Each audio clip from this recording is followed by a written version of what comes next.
अब हम देखते हैं, हमने देख लिया था ना आर्थिक जीवन, देख लिया था सिंधु सभ्यता का। अब आर्थिक जीवन हम देखते हैं किसका, वैदिक काल का। तो ऋग्वैदिक काल में क्या था, इनका प्राथमिक पेशा पशुपालन था, और दूसरा जो था इनका व्यवसाय वो कृषि था। ठीक है, दूसरा जो पेशा क्या था, कृषि था। यहाँ पर गाय को अष्टकर्णी कहते थे। क्या कहते थे गाय को? अष्टकर्णी। गाय को अष्टकर्णी कहते थे। गाय इनके लिए पवित्र पशु थी। गाय इनके लिए पवित्र पशु थी, जिसको अघन्या कहा जाता था। अघन्या मतलब जिसका वध न किया जाए। पड़ी ये व्यापारी के लिए प्रयोग होता था। ये पशु चोरी हेतु कुख्यात थे। क्या थे? पशु चोरी हेतु बहुत कुख्यात थे। पड़ी ये व्यापारी के लिए प्रयोग किया जाता था। घोड़ा जो था अति उपयोगी पशु था इनका। घोड़ा जो था अति उपयोगी पशु था। बैल, भैंस, बकरी, ऊँट आदि पशु का उल्लेख है ऋग्वैदिक काल में। ठीक है, इसका घोड़ा तो है ही है, फिर बैल, भैंस, बकरी, ऊँट आदि पशु। वेकनाट सूदखोर को कहते थे। वेकनाट सूदखोर को कहते थे। ऋग्वेद के चौथे मंडल में कृषि संबंधी कार्य का वर्णन है। किस मंडल पहुंच सकता है? ऋग्वेद के चौथे मंडल में कृषि संबंधी कार्य का वर्णन है। यहाँ देखो, यव जो शब्द है वो जौ के लिए उल्लेख है। व्यापार वस्तु विनिमय से होता था। यहाँ पे भी व्यापार जो है वस्तु विनिमय से होता है। ठीक है, और ऋग्वेद में बढ़ई, रथकार, बुनकर, चर्मकार, कुम्हार आदि, ठीक है, आदि इनका सबका उल्लेख था। ना किसका? बढ़ई का, रथकार का, बुनकर का, इनका सब क्या था तुम्हारा? उल्लेख था। ठीक है, उसके बाद सोना हेतु हिरण्य शब्द का प्रयोग किया गया है। सोना हेतु हिरण्य शब्द का प्रयोग किया गया है। कपास का उल्लेख कहीं नहीं है। कपास का उल्लेख ऋग्वेद में नहीं है, कहीं नहीं है। ठीक है, अंकों का ज्ञान था इन्हें। अयस का प्रयोग तांबे या कापर हेतु किया जाता था। अयस का शब्द का प्रयोग आता है इसमें, तो वो तांबे या कापर के लिए प्रयोग किया जाता था। ये लोग ऋग्वैदिक काल के लोग लोहे से परिचित हो चुके थे। ठीक है, अब कुछ ऋग्वैदिक काल में ऐसी चीज़ें हैं जिनका, ठीक है, तो हमारा प्राचीन नाम और आधुनिक नाम दे रखा है। ठीक है, प्राचीन नाम और आधुनिक नाम दे रखा है। तो प्राचीन नाम क्या था? जैसे लांगल या सीर था, इसको हम हल के लिए प्रयोग करते थे। लांगल या सीर हम हल के लिए प्रयोग करते थे। जो बक्र है, जो ब्रक है, ब्रक को हम बैल कहते हैं। क्या कहते हैं? अब बैल कहा जाता है। करीस या सकृत, करीस या सकृत हम गोबर की खाद के लिए प्रयोग करते थे। करीस या सकृत ये गोबर की खाद के लिए प्रयोग होता था। सीता था हल की बनी नाली। सीता किसके लिए? हल की बनी नाली। अवल जो था कूप या कुआं के लिए प्रयोग होता। अवल, कूप या कुआं, ये शब्दावली बहुत इंपॉर्टेंट है। अवल कूप के लिए। किवास जो था हलवाहा के लिए। किवास हलवाहा के लिए। पर्जन्य जो था बादल के लिए। पर्जन्य बादल के लिए होता था। और ये तक्षण बढ़ाई के लिए। तक्षण किसके लिए? बढ़ाई के लिए। अनस था तो बैलगाड़ी के लिए। अनस बैलगाड़ी के लिए।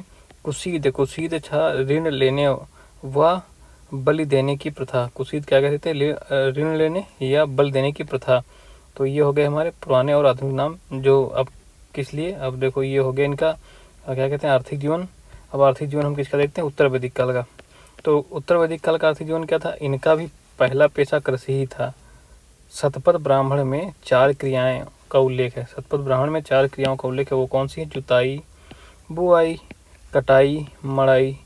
इसमें जो था विदेह माधव कथा का उल्लेख है। क्या है?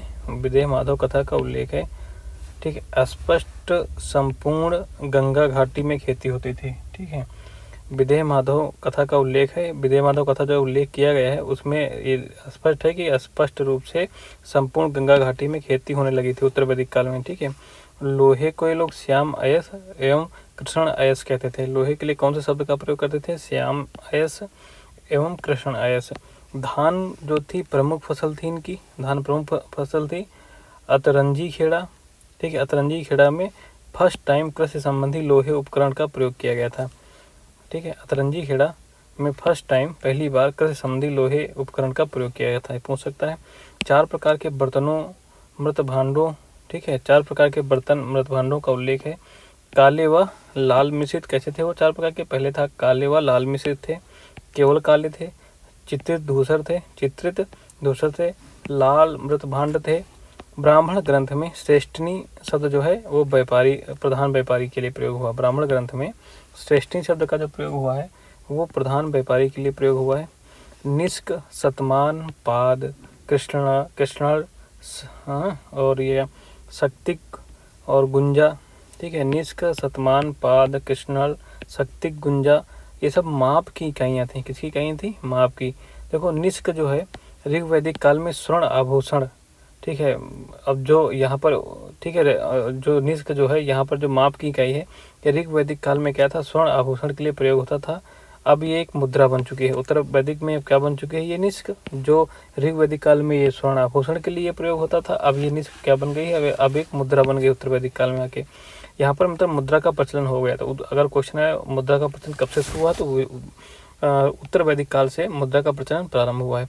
निष्क, शतमान, कृष्णल, पाद, ये सब मुद्रा के प्रकार थे। निष्क, शतमान, कृष्णल और पाद ये सब मुद्रा के प्रकार थे। स्वर्ण व लोहे के अतिरिक्त ऋग्वैदिक वो क्या कहते हैं, उत्तर वैदिक काल में स्वर्ण और लोहे के अतिरिक्त इनको टिन का ज्ञान था, तांबा का ज्ञान था, चांदी का ज्ञान था, शीशा का ज्ञान था। धातु शिल्प उद्योग बन गया था, धातु शिल्प उद्योग बन चुका था, धातु शिल्प उद्योग भी काफ़ी चल गया था उत्तर वैदिक काल में। और उसके साथ क्या था तुम्हारा, अब आगे वस्त्र जो निर्माण भी प्रमुख उद्योग बन चुका था उत्तर वैदिक काल में। वस्त्र का निर्माण भी एक प्रमुख उद्योग बन चुका था, ठीक है। ऊन के लिए प्रयोग होता था, ठीक है। सज, सन के लिए प्रयोग होता था का उल्लेख है उत्तर वैदिक काल में। ऊन, सज मतलब सन का उल्लेख है उत्तर वैदिक काल में। कपास का उल्लेख न ऋग्वैदिक काल में हुआ है और न उत्तर वैदिक काल में हुआ है। सिक्के का नियमित प्रयोग अभी आरंभ नहीं हुआ है, ठीक है। मुद्रा का प्रचलन शुरू हो गया है ना, मुद्रा का प्रचलन शुरू है, लेकिन अभी नियमित प्रयोग नहीं है। विनिमय प्रणाली मतलब यहाँ भी आंशिक रूप से है, मुद्रा भी है और सिक्के का नियमित प्रयोग अभी शुरू नहीं हुआ है। अब कौन सा हम देख लेते हैं तीनों का। अब ये हो गया। अब हम देखेंगे धार्मिक जीवन। तो पहले देखें उसमें क्या कहते हैं, सिंधु सभ्यता में। तो यहाँ पर ईश्वर की पूजा मानव, वृक्ष एवं पशु तीनों रूप में हो रही है। सिंधु सभ्यता में ईश्वर की जो पूजा होती है वो मानव रूप में भी ईश्वर पूजा जाता है, वृक्ष के रूप में भी और पशु के रूप, तीनों रूप में पूजा जाता है। जादू टोने, भूत प्रेत, तंत्र मंत्र आदि में विश्वास है। जादू टोने, भूत प्रेत, तंत्र मंत्र आदि में विश्वास है, किसमें, सिंधु सभ्यता में, ठीक है। बलि प्रथा के दृश्य, ठीक है। अब बलि प्रथा के दृश्य हैं इसमें किस सिंधु सभ्यता में। कहाँ पर बलि प्रथा के दृश्य पहुँचे, कहाँ है, चहुंदाड़ों में दिखे हैं। बलि प्रथा के दृश्य चहुंदाड़ों में देखे गए हैं, ठीक है। मातृ देवी और रुद्र देवता, ये रुद्र देवता को पशुपति नाथ कहते हैं, पशुपति नाथ कहते हैं। लिंग, योनि आदि की पूजा की जाती थी। पुनर्जन्म में लोग विश्वास करते थे, ध्यान रखना, सिंधु सभ्यता वाले पुनर्जन्म में विश्वास करते थे। दृष्टिकोण क्या था इनका, ये इहलौकिक थे। क्या थे ये, इहलौकिक थे, व्यवहारिक अधिक थे। ये इहलौकिक और व्यवहारिक ये लोग अधिक थे, मतलब इसी लोग के बारे में ध्यान देते थे। वहाँ मरने के बाद क्या होगा इसी इनको मतलब नहीं था। ये लोग इहलौकिक थे और व्यवहारिक अधिक थे, ठीक है। लिंग पूजा या मूर्ति पूजा इनमें होती थी, लिंग पूजा या मूर्ति पूजा इनमें होती थी। ये हो गया धार्मिक जीवन सिंधु सभ्यता का। अब ऋग्वैदिक काल में देखें धार्मिक, तो ये लोग ऋग्वैदिक काल वाले धार्मिक कर्मकांड करते थे, ठीक है। और ये धार्मिक कर्मकांड करते क्यों थे, ये भौतिक सुखों के लिए करते थे, पुत्र एवं पशु प्राप्त हेतु, ठीक है। ऋग्वैदिक काल में भौतिक सुखों के लिए धार्मिक कर्मकांड थे। वो सुख कौन से, पुत्र प्राप्ति हो जाए, पशु हमारे पास हो जाए, इसके लिए करते थे। और ये लोग बहुदेववादी थे। ऋग्वैदिक काल के लोग बहुदेववादी होते हुए भी, ये बहुदेववादी थे, लेकिन उसके साथ भी ये एकेश्वरवाद में विश्वास करते थे, एकेश्वरवाद में विश्वास करते थे ऋग्वैदिक काल के लिए लोग, ठीक है। ऋग्वेद में अनेक देवताओं का उल्लेख है, परंतु देवियों के अस्तित्व का उल्लेख नहीं है। ऋग्वेद में अनेक देवताओं का उल्लेख है, परंतु देवियों का अस्तित्व नहीं है। देवता जो हैं प्राकृतिक शक्ति के प्रतीक हैं। ऋग्वैदिक में जो देवता हैं वो क्या हैं, प्राकृतिक शक्ति के, मतलब आग के देवता, पानी के देवता, बादल के देवता, वृक्ष के देवता, सब ऐसे ही मतलब प्राकृतिक शक्ति के, प्रकृति के प्रतीक हैं, प्रतीक के हैं, ठीक है, प्राकृतिक शक्ति के प्रतीक हैं। इंद्र जो था, जिनको पुरंदर कहते हैं, उनके लिए 250 सूक्त का प्रयोग हुआ है। इंद्र जिनको पुरंदर कहते हैं, 250 सूक्त का प्रयोग हुआ है। इनको किसका देवता मानते थे, युद्ध का, वर्षा का, आंधी का, तूफान का देवता कहा जाता था इंद्र को, पुरंदर। 250 सूक्त प्रयोग। अग्नि के लिए नंबर 2 पे आते हैं अग्नि, इनके लिए 200 सूक्त हैं। ये मध्यस्थता करते थे ना, अग्नि में हवन डालो, हवन करो, जो भी करोगे, तो मध्यस्थता का काम कौन करता था, अग्नि करते थे, देवता और आदमी के बीच में, मनुष्य के बीच में। 3rd नंबर पे जो देवता इम्पोर्टेंट था वो है वरुण देवता। कौन था, वरुण देवता। इनके लिए 30 सूक्त का प्रयोग हुआ है। और ऋग्वैदिक काल में मूर्ति पूजा नहीं थी, लिंग पूजा नहीं थी। अरण्यानी जंगल की देवी थी। अरण्य माने जंगल होता है ना, जंगल का प्रवाची है, तो अरण्य यहीं से आया है। अरण्यानी जंगल की देवी थी, ठीक है। ये हो गया धार्मिक जीवन ऋग्वैदिक काल का। अब हम धार्मिक जीवन देख लेते हैं उत्तर वैदिक काल का। यहाँ भी कर्म कांड का उद्देश्य केवल भौतिक सुख था। क्या था? भौतिक सुख था। इंद्र अग्नि का महत्व घटने लगा था। इंद्र अग्नि का महत्व क्या होने लगा? घटने लगा था। प्रजापति जिन्हें सृजन का देवता कहते हैं, ये प्रमुख देवता बन गए थे। प्रजापति जिन्हें हम सृजन का देवता कहते हैं, अब प्रमुख देवता बन गए थे। दो अन्य देवता भी थे जिन्हें कहते हैं रुद्र, ये पशुओं के देवता थे। एक है विष्णु का उल्लेख आ गया, अब विष्णु देवता पैदा हो चुके हैं अब तक। ठीक है, इनको हम पालक के रूप में जानते हैं। विष्णु है ना, हम लोग जो भी कहानी देखते हैं अपनी, तो उसमें विष्णु को हम पालक कहते हैं, शिव को संहारक कहते हैं, ब्रह्मा को सृष्टिकर्ता कहते हैं। ठीक है, तो विष्णु तब भी पालक के रूप में जाने जाते थे। ठीक है, पूषण ये पहले पशुओं के देवता थे, अब ये शूद्रों के देवता हो गए थे। ये पूषण जो थे ऋग्वैदिक काल में पशुओं के देवता माने जाते थे, अब शूद्रों के देवता ये हो गए हैं। शतपथ ब्राह्मण में पुनर्जन्म के सिद्धांत का उल्लेख है। किसमें? शतपथ ब्राह्मण में पुनर्जन्म के सिद्धांत का उल्लेख है। दो महाकाव्य महाभारत रामायण, इनका भी उल्लेख है। मूर्त पूजा का आरंभ शुरू हो गया। अगर पूछे मूर्त पूजा का आरंभ कहाँ से शुरू हुआ है, तो वो उत्तर वैदिक काल से मूर्त पूजा का आरंभ का आभास मिलता है यहाँ पे। ठीक है, सर्वप्रथम शतपथ ब्राह्मण में मृत्यु की चर्चा हुई है। मृत्यु की चर्चा सबसे पहले कहाँ हुई? शतपथ ब्राह्मण में हुई है, वो उत्तर वैदिक काल में। स्त्री को अर्धांगिनी कहा गया है, और शतपथ ब्राह्मण में ही स्त्री को क्या कहा गया? सर्वप्रथम अर्धांगिनी कहा गया है। उपनिषद में मोक्ष की चर्चा हुई है। उपनिषद में मोक्ष की चर्चा हुई है। उपनिषदों में ही यज्ञों एवं कर्म कांडों की निंदा की गई है। उपनिषदों में यज्ञों एवं कर्म कांडों की निंदा की गई है। ब्रह्म की एकमात्र सत्ता है, इसको स्वीकारा गया है। उपनिषदों में ब्रह्म की एकमात्र सत्ता को क्या किया गया? स्वीकार किया गया है। प्रमुख यज्ञ हैं उत्तर वैदिक काल में हुए हैं। अश्वमेध यज्ञ।